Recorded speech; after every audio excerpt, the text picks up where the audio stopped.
Bonjour à tous, c'est Ben. Cette vidéo est la première d'une longue série qui vise à vous fournir les bases pour apprendre à coder en VBA.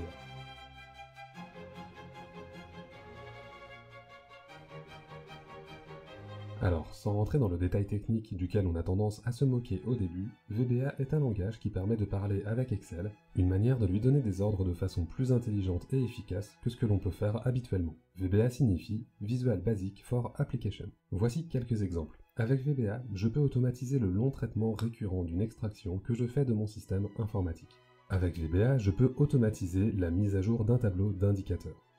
Avec VBA, je peux automatiser la récupération de données d'un autre fichier, voire dans une autre application. Et je peux continuer comme ça encore longtemps. On va pouvoir créer de petits programmes logiques, presque intelligents, qui seront souvent infiniment plus efficaces que nous pour faire tout un tas de tâches répétitives. En gros, au lieu de faire nous-mêmes les tâches longues, ennuyeuses et pas très intéressantes, on va les déléguer à la machine et on va rappeler au PC qui est le patron. Pour faire tout ça, bien sûr, nous avons beaucoup à apprendre. Et pour commencer, où peut-on parler de la sorte avec Excel ? Alors nous allons devoir aller dans les options de Excel et puis dans Personnaliser le ruban. Dans ce petit menu, nous allons cocher l'onglet Développeur. Je valide et c'est bon, mon onglet Développeur est ici. Alors on y trouve plusieurs choses. Un bouton qui permet d'accéder au VBE, le Visual Basic Editor. Si je clique, une nouvelle fenêtre s'ouvre dans laquelle je vais pouvoir travailler sur mon code. On y reviendra dans les prochaines vidéos.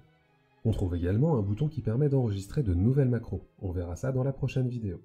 Il y a également d'autres commandes desquelles on ne se servira pas forcément tout de suite. Il y a la possibilité d'insérer des contrôles dans une feuille de calcul et également tout le nécessaire pour gérer des connexions XML. Ne vous inquiétez pas si vous ne savez pas ce que c'est, on va commencer avec les bases et on va y aller progressivement. Pour terminer cette vidéo de présentation, je vous propose un exemple rapide et concret de ce que l'on peut faire grâce à VBA. J'ai ici une extraction de stock que je récupère chaque matin du système informatique de l'entreprise.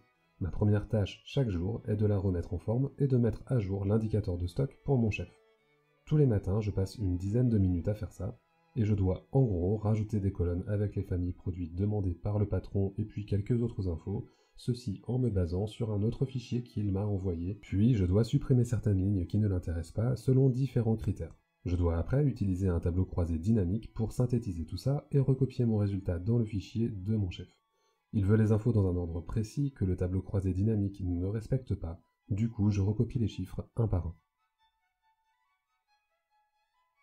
Bon, eh bien je me suis créé un fichier unique dans lequel se trouve une macro, et je retrouve les données spécifiques de mon chef dans un premier onglet, et je dois dans un second venir copier-coller chaque jour ma nouvelle extraction.